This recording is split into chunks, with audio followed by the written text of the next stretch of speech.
सच्ची घटना। ऐसी घटना जो सुन के आपकी रातों की नींद उड़ जाएगी। दोस्तों, सच्ची घटना में फिर से आप सभी का स्वागत है। तो कैसे हो आप लोग? तो आज का घटना भी एक भौतिक घटना होने वाला है और ये घटना हम लोग को भेजा है वेस्ट बंगाल का बोलपुर में रहने वाले रोनित मुखर्जी ने। रोनित हम लोग को ये घटना मेल करके भेजा है। तो आपके पास भी अगर कोई सच्ची भौतिक घटना है तो आप भी जो है हमें मेल करके भेज सकते हैं, या फिर हमारा फेसबुक और इंस्टाग्राम पेज का लिंक आपको नीचे डिस्क्रिप्शन पे मिल जाएगा। वहाँ पे जो है आप हमको वॉइस मैसेज करके या फिर टेक्स्ट करके आपका घटना भेज सकते हैं। अगर हमारे टीम को आपका घटना अच्छा लगा तब नेक्स्ट एपिसोड में आपका घटना को सुनाया जाएगा और आपको एक शाउट आउट भी दिया जाएगा। तो आगे बढ़ते हैं और शुरू करते हैं आज का घटना को, जो हम लोग को भेजा है रोनित मुखर्जी ने।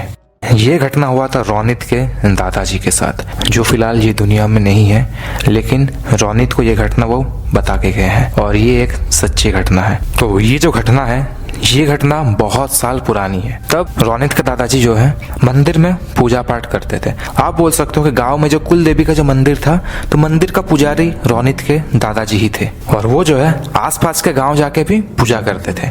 मतलब बहुत माननीय पुजारी थे। सब जो है उनको बहुत मानते थे, उनका हर आज्ञा का सब पालन करते थे। तो वैसे करके जो पूजा पाठ में ही वो रहते थे और अपना वक्त को बिताते थे। तो ये जो कहानी है, ये कहानी है काली पूजा के रात का।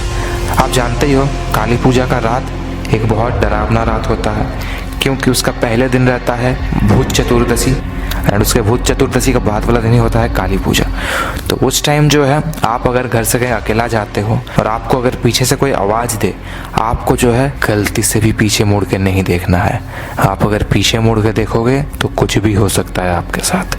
तो रोनित के दादाजी को ये सब चीज़ मालूम ही था और पहले कभी उनके साथ वैसा कुछ हुआ नहीं था, लेकिन लोगों का मुँह से वो बहुत सुने हैं कि अगर कभी वैसा कुछ हो तो पीछे घूम के आपको नहीं देखना है, या फिर कोई आपसे अगर कुछ मांगे आपको जो है वो चीज़ नहीं देना है उसको। तो ये सब बात जो है रोनित के दादाजी भली भांति जानते थे। तो काली पूजा के रात क्या हुआ, रोनित के दादाजी उनका गांव से 1 घंटा दूरी में एक गांव था, वो गांव पे वो चले गए पूजा करने के लिए। एंड वो भी एक शमशान काली मंदिर में।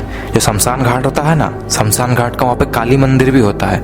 तो वो काली मंदिर में वो गए थे पूजा करने के लिए। पूजा स्टार्ट हुआ रात का 10 बजे से और पूजा खत्म हुआ रात का 2 बजे। और मंदिर में उतने भी कोई लोग नहीं थे, नहीं भी करके 8-10 लोग थे मंदिर में, वो भी वो गांव के थे। सिर्फ रोनित के दादाजी ही वो गांव के नहीं थे, वो आए हुए थे दूसरे गांव से पूजा करने के लिए खाली। तो हम लोग का बंगाल में काली पूजा के दिन शमशान काली मंदिर में बलिदान होता है। मतलब हम लोग बंगाल में उसको बोलते हैं पाठा बोली। जैसा रोनित हम लोग को वो लिख के भेजा, मैं आपको सेम वही बोल रहा हूँ।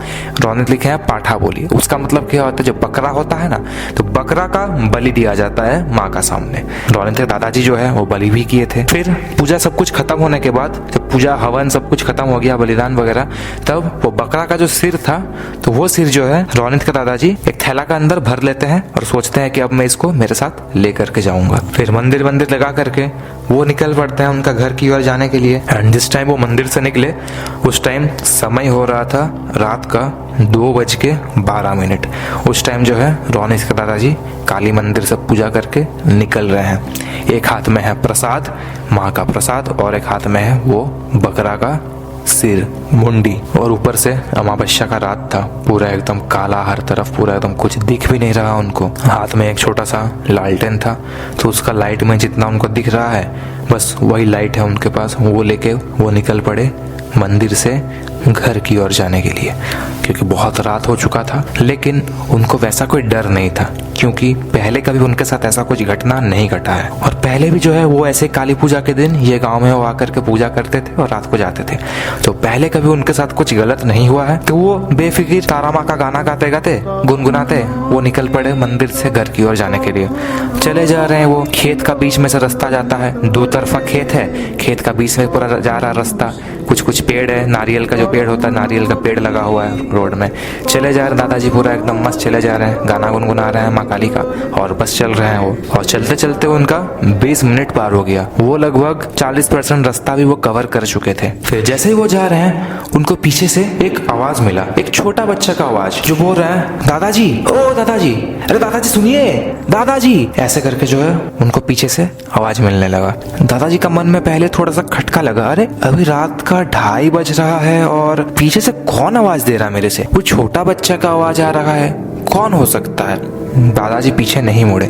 उनका मन में थोड़ा सा डाउट आ गया था कि कुछ ना कुछ शायद से गलत हो सकता है उनके साथ, इसलिए जो है वो पीछे नहीं मुड़े।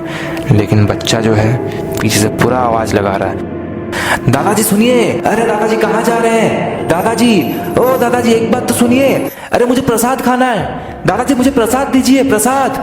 दादाजी ये चीज को सुने, दादाजी का मन में लगा अगर ये कोई प्रेतात्मा होगा या फिर कोई भूत होगा, ये प्रसाद क्यों मांगेगा मेरे से? नहीं, ये कोई छोटा बच्चा ही होगा, बैठा होगा यहाँ पे, काली पूजा का रात है, कोई मंदिर में गया होगा, शायद से अपना घर जा रहा होगा, इसलिए शायद यहाँ बैठा हुआ है। दादाजी फिर पीछे मुड़े, लालटेन को भी आगे लेके गए, देखे कि उनके सामने एक बच्चा खड़ा है और बच्चा बोल रहा है, दादाजी मुझे प्रसाद खाना है, आज मुझे प्रसाद नहीं मिला, मैं बहुत मंदिर में गया, मुझे प्रसाद नहीं मिला, क्या आप मुझे प्रसाद देंगे खाने के लिए? दादाजी वो चीज को सुन के मुस्कुराए, बोले हाँ बेटा जरूर से मैं प्रसाद दूंगा, लो ये लो प्रसाद खाओ, मेरे पास बहुत सारा प्रसाद है। और उनके पास जो है थैला में बहुत प्रसाद था, उसमें से जो है एक प्रसाद का डब्बा वो दे दिए छोटा बच्चा को और बोले जाओ बेटा मैं बैठ के तुम प्रसाद खा लो आराम से, माँ का प्रसाद है, प्रणाम करो और खा लो प्रसाद। बच्चा भी पूरा खुश हो गया, दादाजी को भी अच्छा लगा, चलो सब कुछ सही है, तो बच्चा उधर बैठ के प्रसाद खाने लगा। दादाजी फिर बोले बेटा तुम खा के घर चल जाओ, कहाँ घर है तुम्हारा, कौन सा गांव में रहते हो? फिर वो बच्चा बोलता है दादाजी मेरा घर तो बगल में ही है, मैं तो आराम से अभी चला जाऊंगा घर, आप जाइए, मेरा कोई दिक्कत नहीं, मैं चला जाऊंगा। ये सुन के जो है रोनित का दादाजी भी निकल पड़ते हैं वहां से, वो वापिस से अपना रास्ता पकड़ लेते हैं और चलते हैं उनका घर की ओर जाने के लिए। चलते जाते हैं वापिस से जो है श्यामा संगीत गुनगुनाते हुए चल रहे हैं, वो माँ काली का गाना गाते गाते।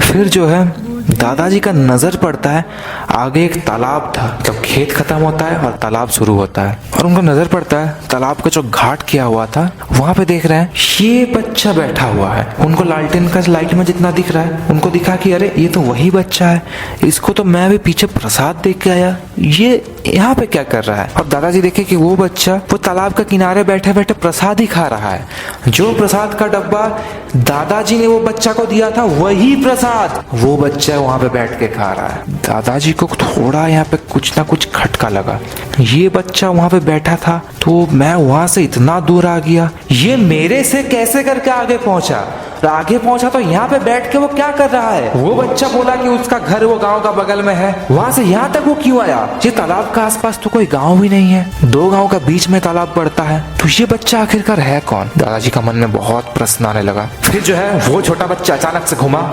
और दादाजी की तरफ देखा, देख करके मुस्कुरा रहा है और बोलने लगा, अरे दादाजी आप, दादाजी प्रसाद बहुत अच्छा है, धन्यवाद आप मेरे को प्रसाद दिए, मेरे को आज प्रसाद नहीं मिला था, आप बहुत अच्छे हो दादाजी, आप मेरे को प्रसाद दिए। दादाजी एक शब्द नहीं बोले, दादाजी वहां से निकल पड़े। दादाजी समझ गए थे ये कोई साधारण बच्चा नहीं है, जो उनके साथ हो रहा है कुछ सही नहीं हो रहा। वहीं पे दादाजी और एक चीज सोचने लगे, ये अगर कोई साधारण बच्चा नहीं है तो भगवान का प्रसाद कैसे करके खा रहा है? क्या ये कोई भगवान का रूप है या ये कोई भूत है?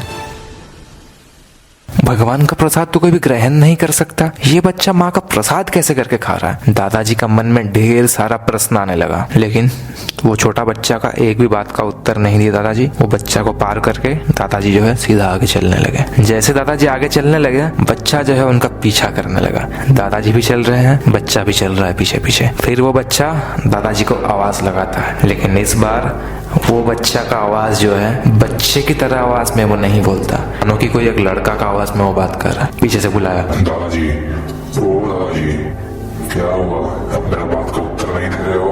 हाँ, मैं आपके लिए इंतजार कर रहा हूँ और अब मेरा बात का उत्तर ना दिए अब चले जा रहे हो। ओ दादाजी, कहाँ जा रहे हो? आइए इधर बैठिए। दादाजी, अरे दादाजी सुन क्यों नहीं रहे हो मेरा बातों को? ऐसा करके जो है पूरा चिल्लाने लगा पीछे से। दादाजी समझ गए ये सही नहीं हो रहा है उनके साथ, अब कुछ दुर्घटना घटने वाली है। वही करते करते माँ का जाप करने लगे दादाजी वहाँ पे। एंड जैसे वो जाप शुरू किए, वो बच्चा जो है वापस से नॉर्मल आवाज में बात करने लगा, दादाजी दादाजी आप सुनिए ना एक बार, वो दादाजी आप एक बार सुनिए ना। ऐसा करके वो वापस से बुलाने लगा। दादाजी एक बार हिम्मत करके बोले, क्या हुआ, क्यों मेरा पीछा कर रहा है? फिर वो बच्चा बोलता है, दादाजी मुझे बीड़ी पीना है, आप मुझे बीड़ी पिलाइए, मुझे बीड़ी पीना है दादाजी, मुझे बीड़ी पिलाइए आप। ऐसा करके वो बच्चा बोलने लगा। दादाजी सोच रहा है ये इतना छोटा बच्चा बीड़ी क्यों मांग रहा है मेरे से, इतना इसका उम्र नहीं भी करके इसका 4-5 साल का छोटा बच्चा होगा, इतना कम उम्र में ये बच्चा बीड़ी पीता है, ये है कौन आखिरकार, क्यों ऐसा मांग रहा है। फिर दादाजी बोल पड़े मेरे पास बीड़ी नहीं है, मैं बीड़ी नहीं पीता, मैं खैनी खाता हूँ। ऐसा करके दादाजी बोल पड़े। लेकिन दादाजी के पास बीड़ी था, लेकिन वो बोले मैं बीड़ी नहीं पीता। बच्चा बोल रहा है दादाजी आप झूठ बोल रहे हो, आप बीड़ी पीते हो, आप मुझे बीड़ी चाहिए, मुझे बीड़ी पीना है, आप मुझे बीड़ी पिलाइए नहीं तो मैं आपको नहीं छोड़ूंगा। मैं आपको जान से मार दूंगा, आप मुझे बीड़ी पिलाइए। दादाजी बोलते हैं क्या मार देगा, क्यों मारेगा मेरे को, वह मुझे बीड़ी पीना है। दादाजी समझ गए कि ये कोई बच्चा का आत्मा है और वापिस से दादाजी बोले बेटा मैं बीड़ी नहीं पीता, मेरे पास बीड़ी नहीं है, मैं सच बोल रहा हूँ, मैं तेरे से झूठ क्यों बोलूंगा, मैं नहीं पीता बीड़ी। बच्चा बोला अगर आप बीड़ी नहीं पीते हो तो आपका हाथ में जो वो बकरा का सर है वो अब मेरे को दे दो। दादाजी बोले क्या, प्रसाद तो दिया, भाग यहाँ से, भाग चल वहां से, प्रसाद दिया सब कुछ, ठीक है तुमको अभी ये चाहिए, भागो यहाँ से। बच्चा वापिस से लड़का का आवाज में बोला मेरे को वो सर चाहिए, आप मुझे या तो बीड़ी दो या फिर वो बकरा का कटा हुआ सर दो। दादाजी बोलते हैं ठीक है तुझे यही चाहिए ना, चल तू मेरा घर चल, मैं तुझे इसको बना के खिलाऊंगा, कच्चा थोड़ी ना खाएगा तू, मैं इसको चल बना के फिर मैं तेरे को खिलाता हूँ, चल चल तू मेरे साथ मेरा घर चल। लेकिन वो बच्चा वापस से बोलता है नहीं मुझे कच्चा ही खाना है, मुझे ये खून पीना है, मुझे खून चाहिए, इस तरह में जो खून लगा है, खून और मांस ये मुझे चाहिए, मुझे दे दो, और अगर ये दोनों में से कुछ नहीं दोगे तो मुझे तुम चाहिए, तुमको आज यहीं पे मैं मार डालूंगा, क्या दोगे मेरे को बताओ, बीड़ी पिलाओगे या फिर ये सिर दोगे या फिर तुम्हारा जान दोगे, क्या दोगे। दादाजी जो है पूरा डर जाता है। वापिस से काली माँ का जाप करते करते वो ना पीछे देखते हैं ना वो बच्चा का कोई बात का उत्तर देते हैं, कुछ नहीं करते, वो सीधा माँ काली का जाप करते करते निकल पड़ते हैं उनका घर की ओर जाने के लिए। उनका घर अभी भी यहाँ से 10 मिनट का दूरी में था। वो जो है लालटेन को आगे लेते हैं और रास्ता देख देख के निकल पड़ते हैं उनका घर की ओर जाने के लिए। जितना वो आगे जा रहे हैं वो बच्चा भी पीछे पीछे जा रहा है, मानो कि ऐसा आवाज आ रहा है कि वो बच्चा भाग रहा है पीछे से। दादाजी पूरा स्पीड चल रहे हैं और वो बच्चा दौड़ते दौड़ते आ रहा है, ऐसा दादाजी को पूरा फील हो रहा था। फिर आखिरकार जो है दादाजी उनका घर पहुंच ही जाते हैं। जैसे ही वो घर पहुंच के अपना गेट को खोलते हैं और घर का अंदर प्रवेश करते हैं, फिर जो है दादाजी पीछे मुड़ के देखते हैं और दादाजी देख रहे हैं कि वो जो बच्चा है, बच्चा बहुत दूर खड़ा हुआ है और वहां से दादाजी को देख रहा है। और अभी मानो बच्चा का जो शकल है, शकल पूरा एकदम परिवर्तित हो गया है, आंख पूरा एकदम लाल लाल, चेहरा पूरा सफेद एकदम फीका पड़ा हुआ चेहरा है, माथा में बाल एक भी नहीं है बच्चा का और इतना बड़ा बड़ा नाखून। वो वहां से देख रहा है, मुस्कुरा रहा है और हाथ आगे करके दादाजी को बुला रहा है कि मेरे पास आओ।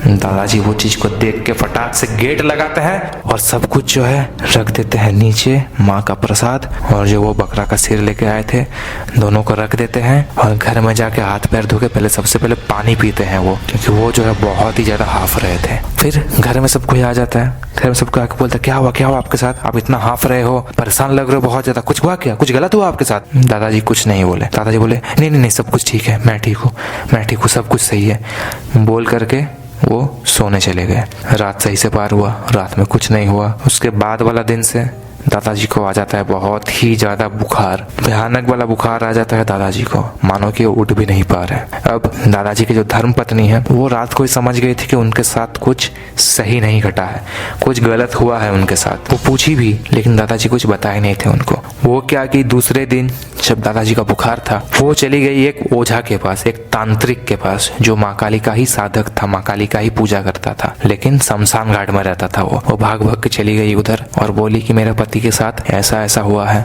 कल शायद उनके साथ कुछ गलत हुआ, वो पूजा करने गए थे दूसरा गांव वाला मंदिर में, लेकिन कुछ शायद उनके साथ गलत हुआ है, तो आज सुबह से उनका बहुत ज्यादा बुखार है, आप एक बार आइए। तांत्रिक आता है घर, आकर के देखता है कि इनका पूरा हाल कैसा हुआ पड़ा है। वो आकर बहुत कुछ झाड़ फूक करते हैं। फिर दादाजी के धर्म पत्नी को वो बोलते हैं कल इनका पीछे एक प्रेत आत्मा पड़ गया था, तो ये पूजा पाठ करते हैं, इनके शरीर में जनेऊ है, इसलिए जो है वो आत्मा इनका कुछ बिगाड़ नहीं पाया।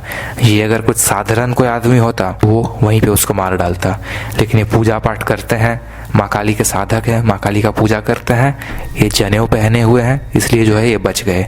नहीं तो अगर कोई साधारण आदमी होता, आप में से कोई भी अगर होता, तो वो वहीं पे उसको ख़त्म कर देता। तो अभी तो फिलहाल ये बच गए हैं, लेकिन और अगर कभी इनके साथ अगर कुछ हो, वैसा कुछ घटना हो, तो इनको बोल दीजिएगा कि पीछे घूम के एकदम ना देखे, और अगर कोई कुछ सवाल भी पूछे तो उसका उत्तर एकदम ना दे। बाकी अभी के लिए सही है, मैं झाड़ फूक सब कुछ कर दिया हूँ, ये ठीक हो जाएंगे।